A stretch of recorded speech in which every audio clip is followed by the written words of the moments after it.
morning, good afternoon, and good night. I'm KT, and this is what happened. Tonight, we're going to be continuing our Judges of the Bible series. We're going to jump over to Judge number 4 of 12, and her name was Deborah. That's right, I said her. The fourth judge in the Bible was a woman, and I grew up in the church, and surprisingly, a lot of people had never heard of Deborah, or maybe unsurprisingly. However, we're going to get into it. I thought it would be great to learn about this dynamic leader that God appointed to be over the Israelite people. So let's jump right into it with part 1 called Setting the Stage. Let's recap real quick what a judge was. A judge was a temporary leader that God put over Israelites during the time before the kings. They would enact the law, keep order, and do a myriad of other things. During this time, the Israelites were also in a cycle, and I think it's pretty simple to describe. Step 1 was usually they would need something, God would come to the rescue. The next thing was they would believe because God had saved them, and they would live in peace. But over time, they would forget about what God had done, or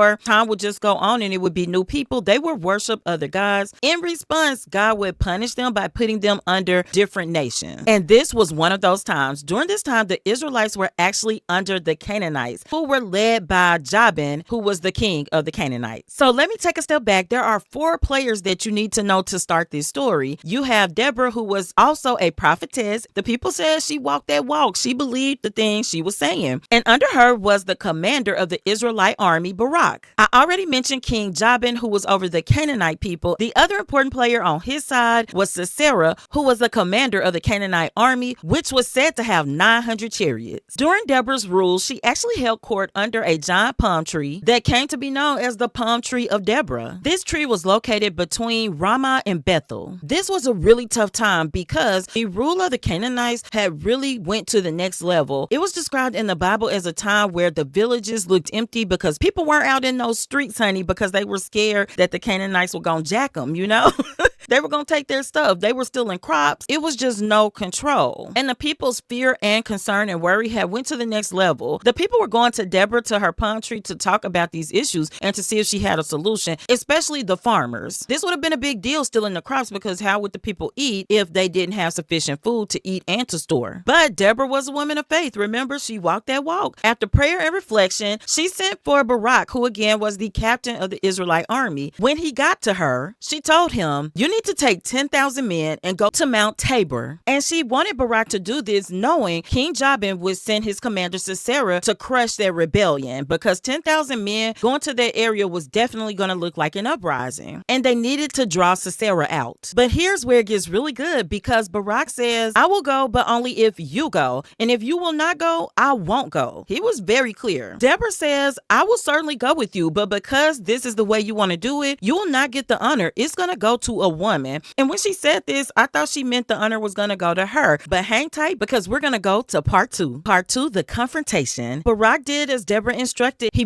met up with all the players that he needed to meet up with, and he got 10,000 men and went to Mount Tabor. And sure enough, Deborah was a woman of her word. She went too. And just as expected, Commander Sisera showed up, and he had his massive army with all 900 chariots, and he was going to squash this rebellion. However, it started to rain. The skies opened up, the thunder rolled, the lightning struck, and Deborah gave the command for the armies to roll in. That's right. And the Israelite army charged. It looked like it should be hopeless, but the rain was happening, chaos was ensuing, the storm was raging, and guess what? The Canaanites started to lose. They were trying to go uphill. They started to slide. Some of them even fell back. There was a nearby river, the Kishon River. It had started to overflow already due to this heavy storm, and the Canaanite army, as they slid down, started to slip into the river. Others, when they realized the speed at which they were being taken out, they tried to jump into the river to flee the battle. They were weighed down by their armor. Some of them just overwhelmed by the flooding, raging river and the storm, and so many of them drowned. And during the height of all this, what did Commander Sisera do? He ran, baby. He was like, "I'm getting out of here." And he took off. During this time, Barak with the Israelite army, with Deborah right there by his side, they were chasing down the Canaanite armies. They would not be letting people escape today. And as the battle raged on, Barak realized that Sisera was missing. Once it looked like the Israelites Israelites had everything under control, Barak left to go pursue Sisera because they knew if Sisera survived, the Canaanite army would just be re-strengthened and rebuilt, and they would come back after the Israelites. In the meantime, we have to jump over to a tent. A tent, you say? A tent, I say. We need to go because there is a Canaanite supporter. He has had a tent posted nearby, and Sisera was relieved, honey, because he could not believe they had lost the way they lost. So he went into the tent. Jael goes a step further. She brings him a soft blanket. She tells him to lay down. She puts the blanket on him, and Sisera says, "Would you please bring me some water? I'm so thirsty." So she says, "Sure, my lord, I'll get it." And she ended up bringing him a jug of milk, and he drank the entire jug. Then Sisera told her, "Please go stand outside the tent by the entry, and if they ask you if anyone is in here, just tell them no." And she said, "Oh, don't worry, I've got it." And she promptly went outside that tent to keep watch. In the meantime, Sisera is back under that blanket, baby, and he is snoring, honey. He's out. But what Sisera didn't know was that Jael's support was her own. They did not align with her husband, who was aligned with the Canaanites. She was a secret Israelite supporter. So when Jael knew he was asleep, she got the peg tent and the hammer. She walked in softly. She took the peg tent and the hammer, put it on Sisera's temple, hit it with the hammer, drove it through his head and into the ground. So, baby, this lady had some force behind that hit. And you don't have to guess it. I tell you, Sisera was dead, babe. He was gone. Just then, Barak had come to the tent. He had finally caught up with where he thought Sisera was. And when he got there, Jael greeted him. He said, "I am looking for Sisera." And she calmly said, "Come." And she took him inside the tent. All Barak saw was Sisera laying dead with the tent peg through his head. Crazy, right? And on that day, something shifted, something big with that change in leadership over the Canaanite army. Over time, the Israelites were able to work their way back to freedom under Deborah. Deborah wrote a song, and it featured her, Barak, and Jael. It talked about how Barak was asked to arise and lead the people of Israel to freedom. It said the most blessed of women was Jael. It talked about how she bought him the milk and blankets and then took the workman's hammer and struck him through the temple with the peg, how he fell at her feet. This song was just doing it up, honey. Like, it was the ultimate diss track. You hear me?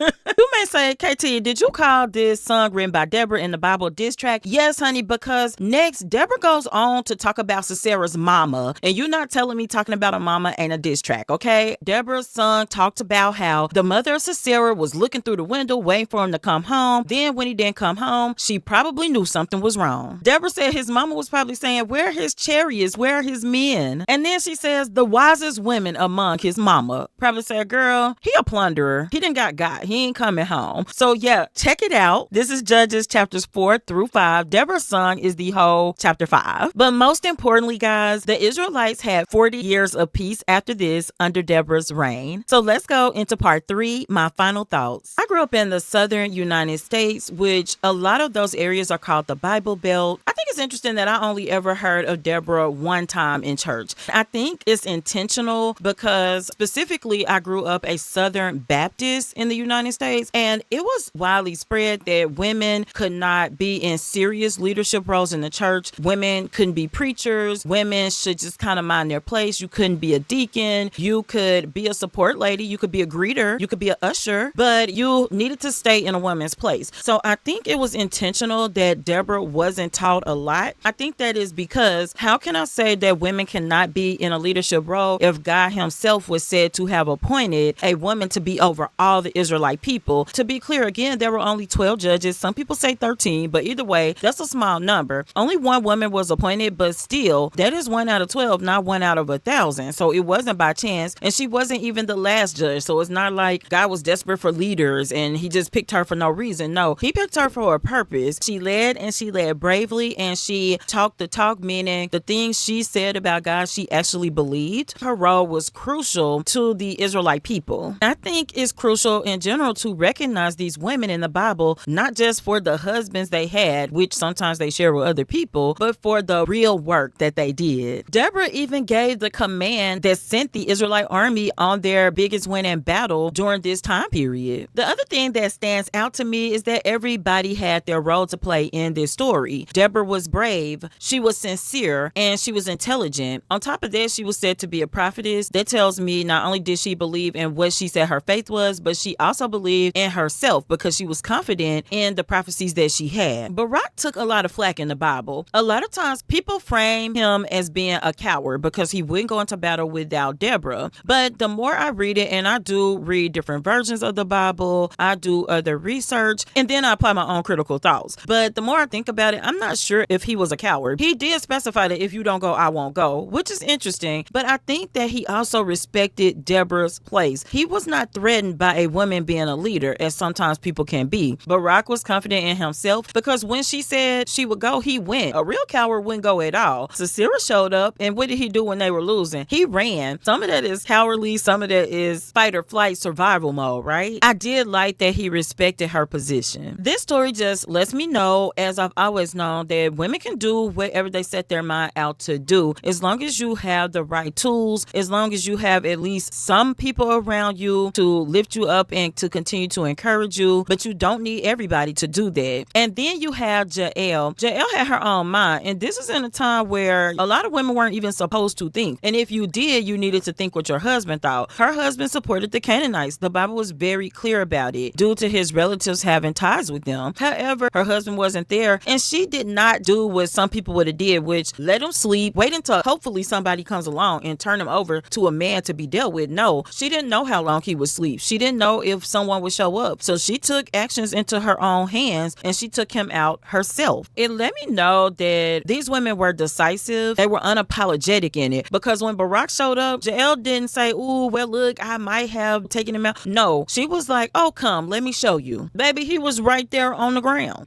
So it did reinforce that there are times you need to consult with people, but there are times you need to make decisions and take action. The very last thing that this story, it didn't teach me, but it reminded me, my grandfather was a preacher. He shaped early on how I view things, because a lot of times in church, preachers would just read or tell you what the scripture said, but my grandfather was adamant that you never let somebody tell you what's in the Bible. You read it for yourself. Therefore, I encourage you to go check out Judges chapter 4 and chapter 5 and anything else in there and read it. I will put the relevant scriptures in the description and some of them on the screen. Tell me in the comments if you knew about Deborah. If you didn't, let me know. And also let me know, is there a certain person in the Bible or a Bible story that you're interested in hearing? I keep a list, but I'm always looking for more suggestions. So I hope you enjoyed this story, and until next time, keep learning, be happy, and always have a blessed day. Bye bye.